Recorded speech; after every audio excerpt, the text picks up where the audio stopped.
So how many of you have the Formed app on your mobile devices? Yeah?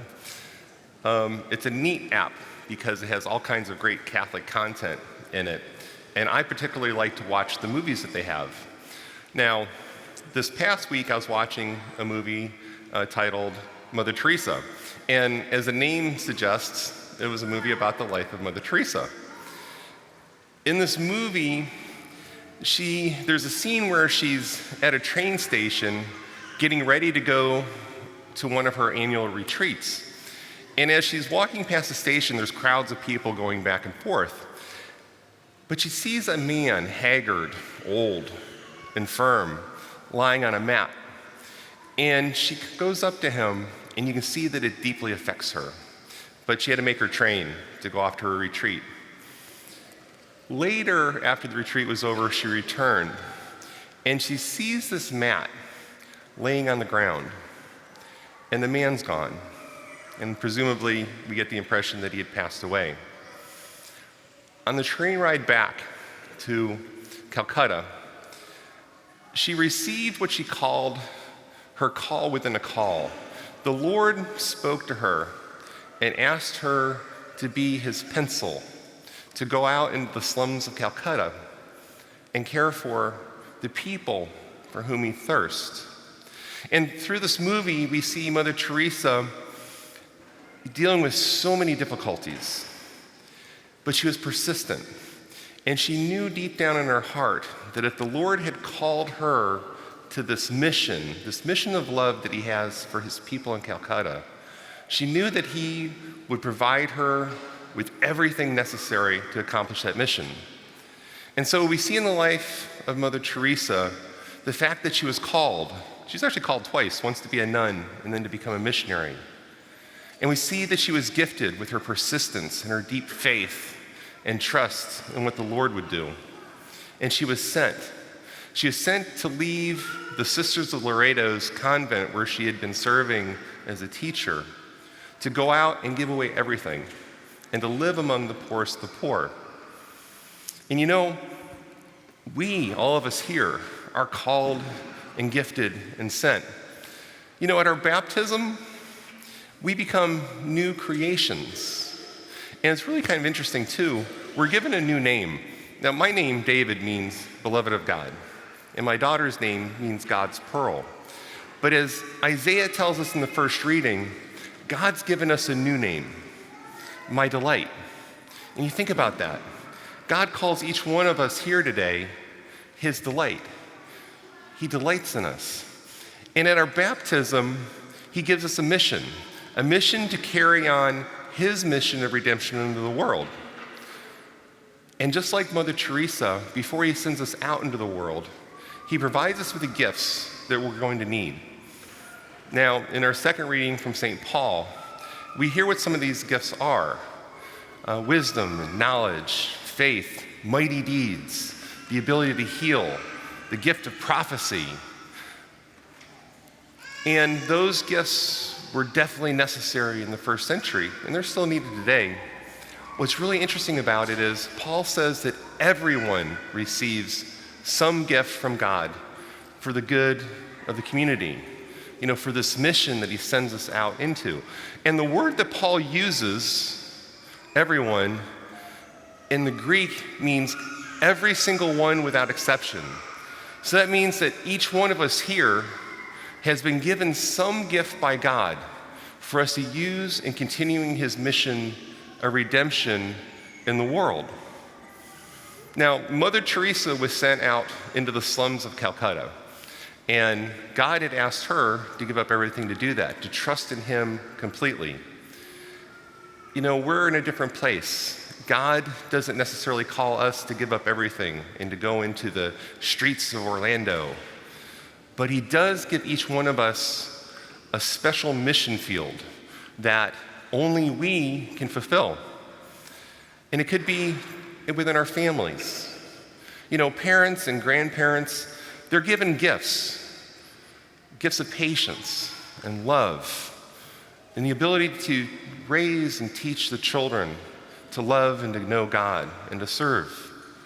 He gives it to employers, to care for their employees and to have the skills and the knowledge and the wisdom to provide a solid company, to provide income for his employees. And he gives it to healthcare workers to give them the skills that they need to heal his people. I mean, I could go on and on. There's all kinds of gifts that God gives us to use in the mission that he has especially chosen for each one of us. There was something Mother Teresa said, and I might mess up the quote a little bit, but she said, we're called to put our drop into the ocean.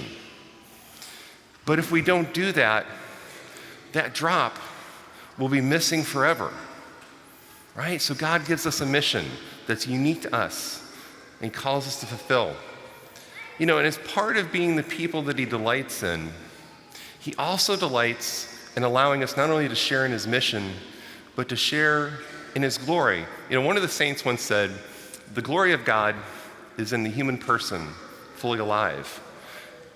And that brings God so much delight and so much joy to see each of us, each of the people that he created, to come to know him and to love him and to participate in his mission and in his glory. Now, I don't know, maybe some of you are here thinking, Deacon Dave, I don't know what gift God's given me, and I'm not really sure he's really given me a gift. I want to take a look at the gospel today. We hear about the wedding in Cana, where Mary and Jesus and his disciples were invited and were attending. And when we hear this gospel, we normally focus on the interaction between Mary and Jesus. And we know what happened. Mary, like any good mom, she's there and she notices that the wine had run out.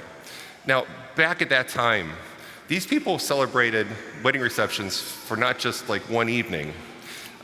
They would do it for days. So dads, if you have daughters, thank goodness we live in society today, right? But they had run out. And if you run out of wine and food during these celebrations, it was very humiliating. So like any good mom, Jesus turned to her son and simply told him, they have no wine. And we all know what happened. Jesus miraculously produced wine, the finest wine, and gave it to the people. But I want to focus on a slightly different aspect of this gospel. And there were other people who were part of that miracle. It was the servants. Now, it says that Jesus turned to them and asked them to fill these stone jars that were used for ceremonial washings with water. Now, these stone jars were pretty big. They held 20 to 30 gallons of water. And if you figure it out, at 8 pounds a gallon, these things ran, a couple 100 pounds easily. Now, the gospel doesn't tell us whether or not these servants had any special spiritual gifts like faith and fortitude and things like that. But they did have one gift that God had given them specifically for this time. He gave them the gift of being able to serve by filling those stone jars with water. And we know what happened next. Jesus used that water that they had helped provide into that wine. So they were called by him to fill the jars, and they were gifted by him to have the ability to do that. And then he also sent them. It says in the gospel reading that he asked them to take some of the wine to give it to the head waiter.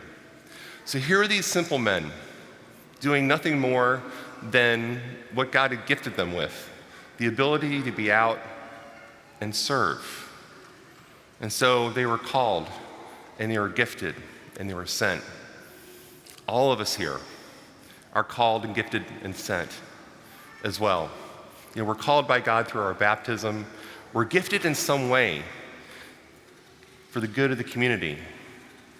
And we're sent into the mission field that God has chosen specifically and uniquely for each one of us, a place that we can go that no one else can go, that Mother Teresa couldn't go.